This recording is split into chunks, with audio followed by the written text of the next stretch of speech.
Welcome back, everybody, to the Marketing Rules podcast, and it's my pleasure to have Steve Sallis. Steve, we've been trying to kind of get you on for a while. We've kind of been backwards and forwards. I think most people will probably know you from your other podcast appearances, but for those who kind of aren't aware of your work, can you give us a little bit about your background and the kind of thing that you do today? Yeah, thanks, James, for having me. I'm really looking forward to our discussion, mate. Right, well, I'll start at the end point. I'm now in the business world in elite sports sector in education. So I have a business called Solutions Mindset, which has three strands: business, elite, athletes, and I obviously work, as people know, with many Premier League players that have had some good careers around mindset, and giving them sort of the toolbox to have high performing lives on and off the pitch. That linked to that was originally I failed footballer at Brighton and Hove Albion, and then I was the only footballer of my generation to get any A levels back in the mid '90s, and then hacked about with my A levels and got to uni and did my degree in physical education. So yeah, mixing around there, my super strengths and my skills, James, really come from 17 years working in Lewisham and Greenwich in four failing comprehensives, in the toughest environments in the country, really. And I've picked that up and put that into the football industry. And the corporates as well and the medium-sized businesses seem to like my stories around high performance. So yeah, I'm just a guy called Steve navigating my way through the business world like we all are, and doing my best to help people. And I always say this, James, I can only help people that want the help, right? So I'm still learning. That's where I'm at, and it's been a brilliant journey. I do occasionally get lonely at times with working alone. That's the only thing that does me a little bit. Do you miss the kind of working in schools and kind of that thing? Is that, because you've got to be pretty passionate and you've got to be pretty dedicated to kind of do that, especially these days. And obviously you've taken what you've learned there into what you do now, but do you kind of miss kind of working directly in schools? Yeah, do you know what, mate? I miss bus duty at the end of the day and pretending to care about the kids having a fight on a bus, and I miss all the nuances of education. I think you don't become a teacher if you want to be paid well. So that's the great thing about actually my life, is that my relationship with money is pretty good. I don't have this thing called greed eating at me. So that gives me that solace and that gratitude every day just to be breathing and be alive. But I think it's impossible to not miss teaching. I think the laughter as well as the tears in schools are they make you feel alive, good or bad. So yeah, I do miss it. Yeah. And I would imagine that a few people kind of listening and know of your appearance on the kind of high performance podcast that you did. How did that kind of all come about, and what was the knock on effects from being on there? Yeah, I mean it's changed my life. I had 2,000 emails within about a month. People from all around the world. So grateful to that. It came about via my book. I've written a book called Educating Football, which is nothing to do with football. So I don't want people switching off. I just put football in the title, James, to flog some copies. But it's about people and development and teaching and learning and leadership. And I was on Radio 5 Live and Talk Sport for it. And then Lady recommended me from the BBC and recommended me to the podcast host. So like all these things, I always say this in my new book: how will people talk about you when you're not in the room? So there's obviously been a nice conversation going on there, and someone's recommended me. And let me just clarify to your listeners, I'm the biggest no one that's ever been on it. I wouldn't say that. That's you wouldn't have got invited on if you didn't have an opinion about something, if you didn't have something to say, and if what you were saying wasn't worth listening to, right? So. Well, I think my opinion is one thing. I talk about opinion or fact a lot. I think my work is around the science of learning. Did a master's degree in ed, psych, and leadership. So there is, as much as I'm a bit tongue in cheek, there is a big academic approach to my work, and the key to any academia, James, is applying it, right? So I think that's really my super strength as a school teacher, and pick that up and put it into business. And so if we move on to what you do today and kind of working in the corporate world, and you say, and that's what we're going to talk about. I know you do a lot of work, obviously still in football, but we're going to talk around kind of building high performing teams and highly kind of motivated teams, and the kind of people you need in those teams, and the methodology and the qualities of the people that are the teams and the team leaders, right? This is what you do on a kind of day-to-day basis now in the corporate world, is get businesses kind of firing on all six cylinders, basically. So where do we start, right? So I'm running. I've got a sales team that, sometimes it's right, sometimes it's working, sometimes it's not. There seems to be kind of a fairly kind of decent kind of culture. The team seems to get along, but with just something isn't clicking. Where that must be the reason why a lot of people kind of come to you. That's the kind Mm. of that's the situation, right? Where do you start? Well, your email was excellent because it made it really clear for me. So the first thing is communication. I mean, your email laid out what we're going to talk about today in today's podcast. I think once we're aware, all my work is based on self awareness as step one. Without self awareness, we're absolutely doomed. To simplify it for your listeners, I think self awareness comes in three strands: how you act, how you interact, and how you react. Now, that's a very simplified methodology for self awareness, but I think we need to look at people's why and their motivations. Why are people getting out of bed? Why are people, demotivated or motivated, and really delve deeply into that. I think there's a big correlation between the professional and the personal. If I had a pound for every athlete that I spoke to that said they're not performing, through 45 minutes of informal talking therapy, we'll realise there's something going on at home. And if I said, why is someone unhappy at home? Maybe through 45 minutes, there might be something that's going on at work. So we have to blend, when I talk about holistic, that is really the whole person. Once we've got that, I talk about the lens and how I see the world. And I don't see the world, James, how you see the world. And I've got some brilliant methodology around that, around lenses. To absolutely drum it down is how I see things, is not how you see it. And then I say this with all my classic one-liners: with alignment we create clarity, and misalignment we create chaos. So how can we create alignment between all of these different lenses, right? And to tie that in, I got a couple more one-liners for you. One is strength lies in differences, not similarities, and the second one is everyone knows more than someone. So it's just being totally aware of the 360 approach to people, and underpinning everything, the self-awareness and the high EQ, because we're obsessed in this country with IQ and not EQ. So we need to be dramming the emotional intelligence bus every day, mate. And when it comes to that kind of home and work and one kind of affecting the other, how are people kind of open to that? Because I would imagine that you probably get a bit of resistance at that point. People not really wanting to kind of open up too much, and they want to have this divide between between Yeah. work Steve and home Steve, for instance, right? There must be there must be a difficult kind of thing, a difficult conversation to have, and especially when maybe with the kind of different generations just not used to kind of talking in that way, and really kind of working that kind of thing through. That must be something that you must kind of come up against. Yeah, it's a good question. And listen, a lot of my work is actually common sense, James. Like, a lot of these processes are strategic, but some of them are organic. You can't force relationships. But Mm. what I think is really important is authenticity. I think being sincere. I've got a new chapter in my book called Sarcastic or Sincere. And when you meet new people, some people haven't got the EQ to know it's really important to be sincere for the first few months of that relationship, right? But then we get this work banter, office culture, which some people are not comfortable with. So that goes back to, again, baseline of self awareness. Mm. So I think the professional personal comes if you want vulnerability, you've got to show vulnerability. I think those conversations need to happen more, but often we know some leaders don't want to show vulnerability. But the final thing I'm going to protect leaders with here is, if you show vulnerability, James, to someone with a low level of emotional intelligence, here's a question for you, right? If you show vulnerability to someone with low EQ, what is their likely response in the pub to their mates at 5 o'clock on that day when you're not in the room?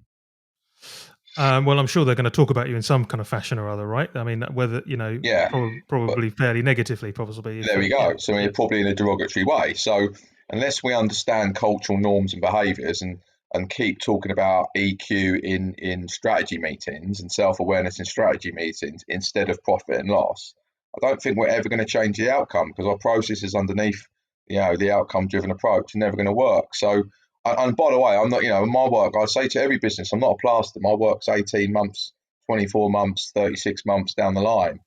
But what I do is really underpin it with strategy, and the key to these businesses when I'm gone is to apply it operationally, right? Yeah, yeah. And again, that must be the kind of one of the more difficult things. And we will get into kind of delving a bit deeper into kind of qualities of team, qualities of a leader. But the legacy of keeping this stuff going, right, once you've moved on, must be difficult for a business. I can see that as that something that kind of businesses will come to you because they know they probably need to make a change. Something's not right. Once you've left, no matter how good you are, I can see some businesses starting to drift, right? What is it in your arsenal that kind of stops that from happening? Well, I mean, as silly as it sounds, I go into some corporates, James, people don't even write notes. And I'm giving feedback to the boss and saying, look, your staff are going to forget. It's a scary statistic. 60% of what I say to someone, they're going to forget in 1 hour, and 90% within 24 hours. So, first thing is anyway, I'm going to get all educational technical now, something called learning to learn. I'm stripping the process right back for staff and saying, look, you're going to need a pen and pencil here. And I'll make companies accountable where everyone has to send the boss the notes of their sessions, just in bullet points, nothing war and peace, just to make people accountable, because there's always going to be that weak link that can't be bothered, sitting there, arms folded and whatever. But again, I'm just going to touch on this, the singer, not the song. I've got a chapter in my first book called The Singer, Not the Song. The song being my content, right? My leadership content. The singer is the person that brings this to life. A bit like this podcast.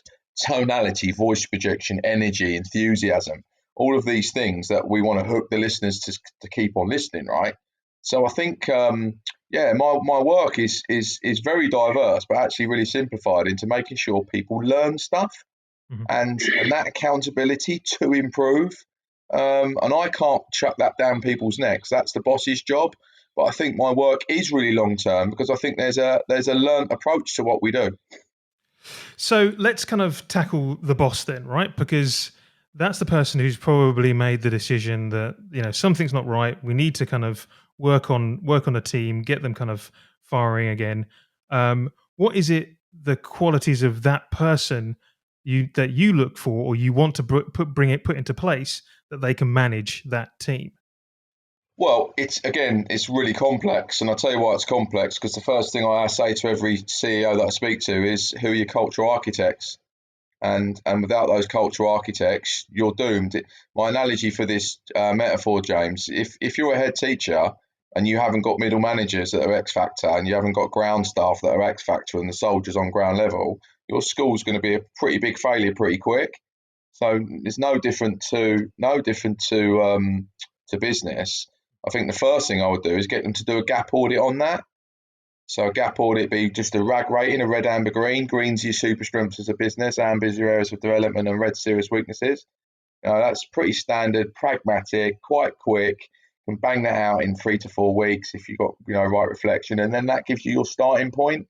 So I don't want to say to you, oh, there's one size fits all. I think the gap audit's key, the gap audit of this leader as well, and then looking at the super strengths of the business and then planning around that. Because, and I say an expert hires an expert, but actually that boss might have people in the building that are already brilliant at certain things. So I think it's just aligning super strengths first. And I know, please don't think I'm fobbing you with that answer, but I think it's just really important that we have a really bespoke approach to all businesses, and everyone's different. So the key to my work is actually differentiating for all those businesses and listening well, so I can, in the car or the train on the way home, piece together some sort of processes for them. And then going back a little bit, you mentioned kind of cultural architects. What is, who are those within the business? Are those and what is that? Is that someone who is kind of, I don't know, who gets where the business is going, who's trying to kind of do the best by the business? Is just someone who turns up, does their job, loves it, but doesn't necessarily have much of an effect on running the business? Is it the person at the top?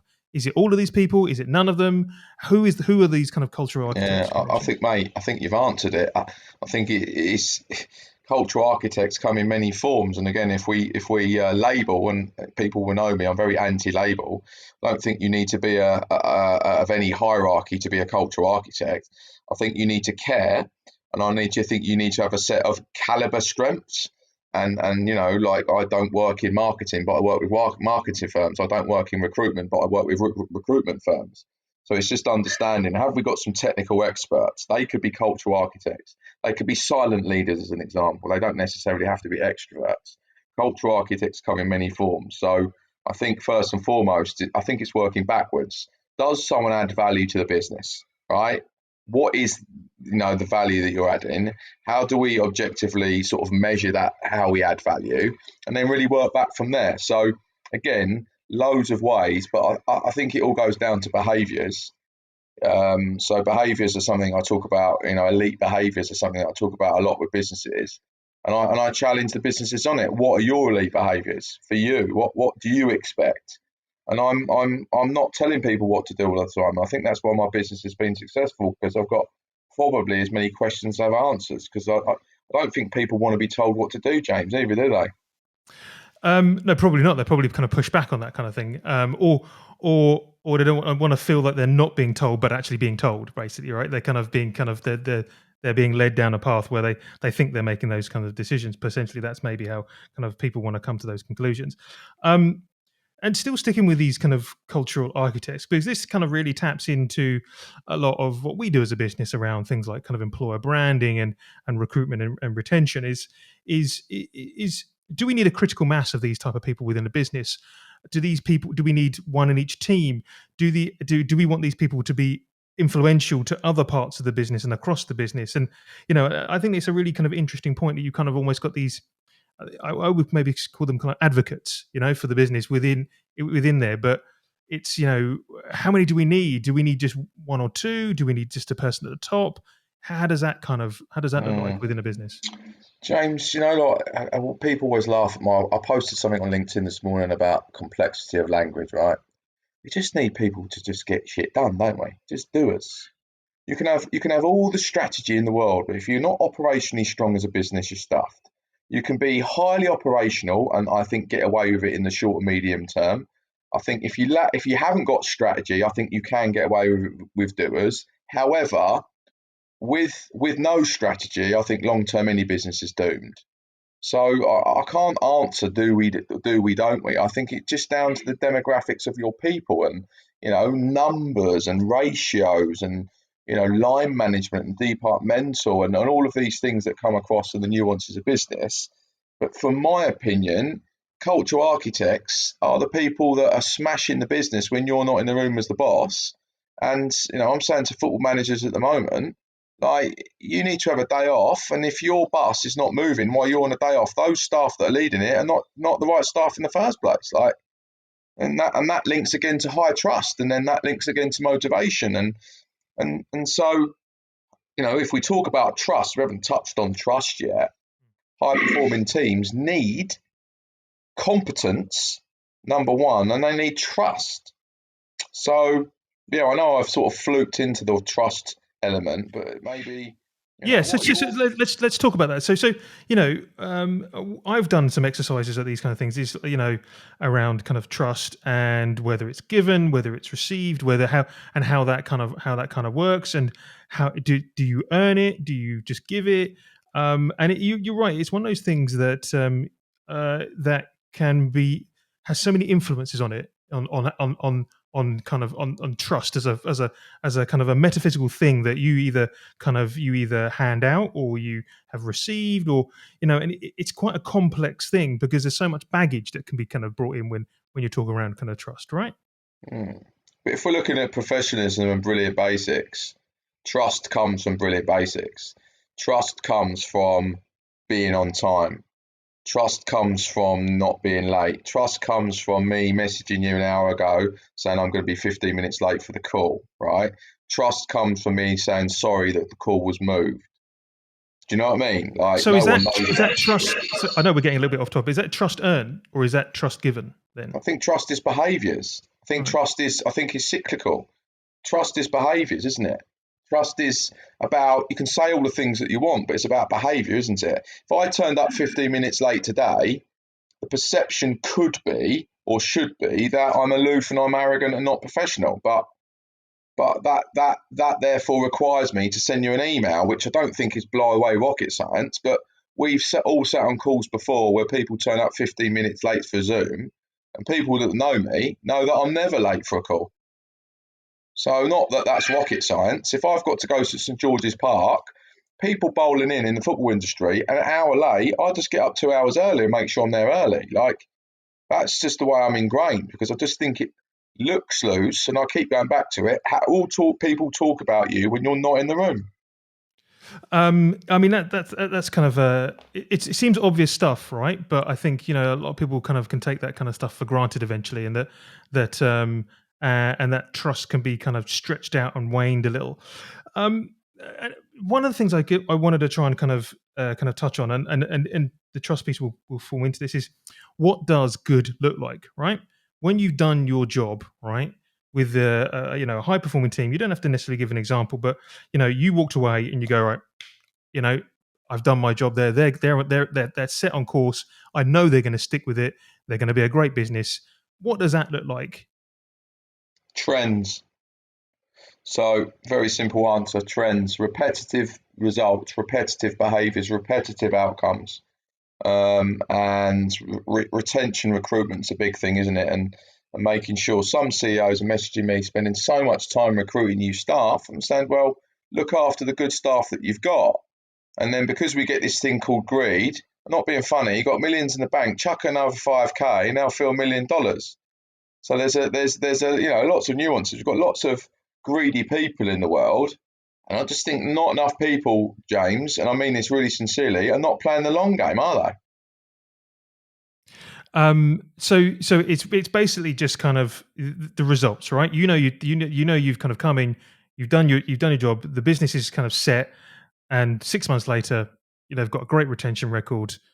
Sales are up, and that kind of thing, right? Yeah, staff feedback too. You'd have staff reviews quarterly, monthly, whatever you want to do. So just got feedback cycles going on. A lot of businesses obviously are doing exit interviews, the good ones, because they need to know the reality. And some businesses, I talk about 360 feedback quite a lot. In football, it's used in the teams that I work with because I just want to be told the truth to get better. Now, I appreciate that there's some sensitive people in the world that maybe don't want to do that, and there's other structures. But I think when there's high trust, I think 360 feedback is probably the best type of feedback that's ever been created. But that obviously requires really high trust because some people don't want to hear the truth, James, do they? That's the problem with it. Yeah, you can tell me that. Last question, Steve, before I let you go, is what there's a lot of people who move from elite sport into the kind of corporate world. And you're doing something kind of slightly different, right? You're actually kind of taking what you've had a life basically that you've kind of learned. So where are the kind of similarities between kind of the elite sports and elite sports people and teams that you're going to work with, and the kind of corporate world that you kind of see? High achievers, I think, are consistent. I think they do extra. I call it in my new book, I've got something called the plus one effect. So do extra, but also know when to go home. I think they have a set of values, characteristics. I think they know the balance between we, not me. So I always say you can't drink from an empty cup as a human being. Make sure you get yourself right. And in high performing teams, there's a lot of ruthlessness, but there's a lot of selflessness. And I think making sure we've got alignment of lenses and yeah, I think teams and individuals. Obviously, I work in individual sports as well. I work with a lot of adults, James, that have never ever been involved in team environment in their childhood, and you can spot them in the office a mile off. So it's trying to get them. And by the way, this isn't a blame to them. This is just their lens on the world, right? So if we don't know that they've never been involved in a team and we don't ask them questions, then we won't know their motivation. So I think it's just making sure we're respectful of the lens of everyone in the building to create inclusion in our offices. And when we've got truly inclusive thoughts and thinking from leaders, then we're more likely to get the doing and knowing right. I think that's a great place to kind of to sign off, right? I think that's a great kind of sentiment. It's been brilliant chatting to you, Steve. We will obviously include all of your details in the show notes. We'll include a link to where people can kind of buy the book.